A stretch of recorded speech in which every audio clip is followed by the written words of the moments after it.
और सत्संग सिर्फ परमात्मा से ही जुड़ने का साधन नहीं है, बल्कि परमात्मा से जुड़ने के बाद मेरे जीवन का जो हर कार्य है वो परमात्मा को ही समर्पित हो जाता है। ये सत्संग से, सिमरन से जुड़ने से हमारे जीने का ढंग ही बदल जाता है। अगर हम ये सोचते हैं कि हमने 1 घंटे के लिए या 2 घंटे के लिए अपने आप को एक जगह बिठाकर वाणी सुन ली या सिमरन में बैठ गए या परमात्मा को याद कर लिया, बाकी पूरा समय हम उसको भूले रहें, ये नहीं होना चाहिए। हमारे पूरी जीवन में उसका प्रभाव दिखना चाहिए, हमारे कार्यों में, हमारे व्यवहार में झलक मिलनी चाहिए कि हम वाकई इस रास्ते से जुड़े हुए हैं।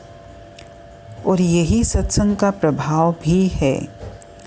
अगर हम वाणी सुनते हैं और वाणी के अनुसार जीवन व्यतीत करते हैं और उस माहौल में ही रहना पसंद करते हैं, तो यही अपने आप में सत्संग है। भले आप सत्संग कहीं ना भी जाओ, लेकिन हमने सत्संग के अनुसार जीवन जिया है, यानी हम सत्संग में ही हैं। अगर हम रोज़ के सत्संग के लिए, वाणी के लिए, सिमरन के लिए अपने आसपास माहौल पैदा करते भी हैं ताकि हमारे अंदर उसके लिए शौक़ पैदा हो, परमात्मा के लिए प्रेम पैदा हो, तो धीरे धीरे ये हमारे जीने का ही तरीका बन जाता है।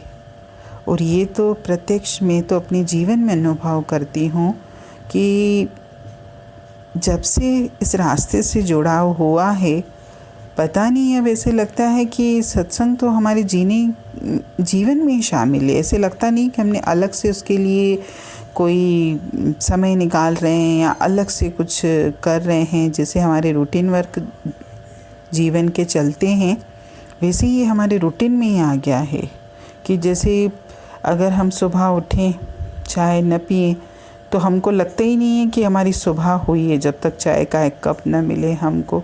ऐसे ही जब तक अगर हमको वाणी, सत्संग, परमात्मा का जो भी हमारे से साधन हो पाता है, अगर वो ना हो मेरे जीवन में, जिस दिन भी मुझे तो जीना ही नहीं समझ में आए।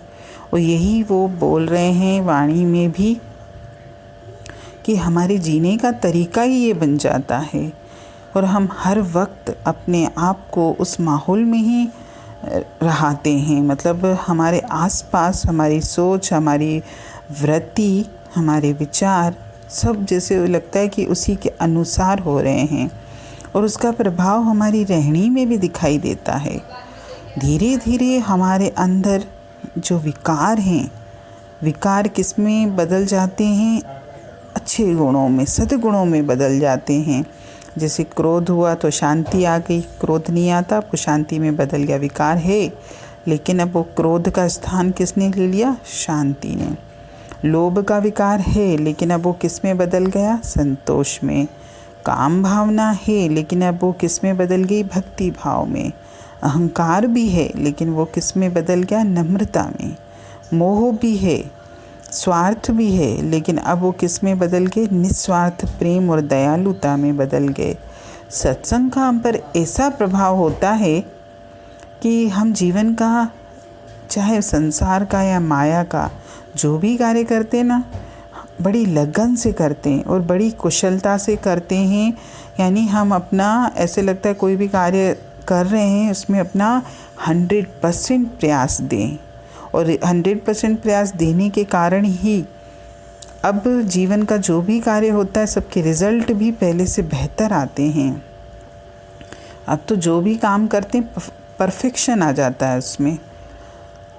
हम अपनी प्राथमिकताएं भी तय कर लेते हैं कि जब भी अगर मुझे संसार का कोई कार्य आएगा और सत्संग का समय होगा तो मैं संसार के कार्य को नहीं करूँगा।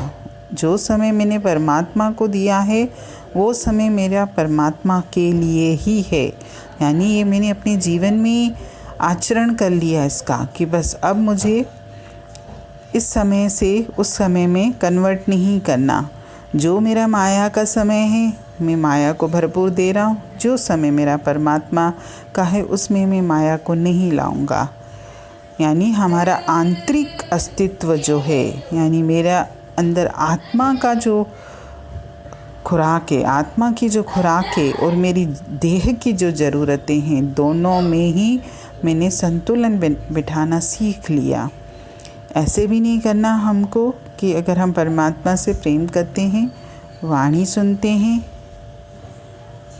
सत्संग में आते हैं, सिमरन में बैठते हैं, जो भी हम करते हैं, तो इसके कारण मुझे अपने रिश्तों को, अपने परिवार को, यहाँ तक कि अपने शरीर को छोड़ना नहीं है, बल्कि बेहतर ढंग से ही उनका करना है। लेकिन जो समय मैंने अपने जीवन का परमात्मा के लिए निश्चित कर लिया, तो उस समय ना मुझे संसार याद है, ना मुझे रिश्ते याद है, ना मुझे अपनी देह याद है।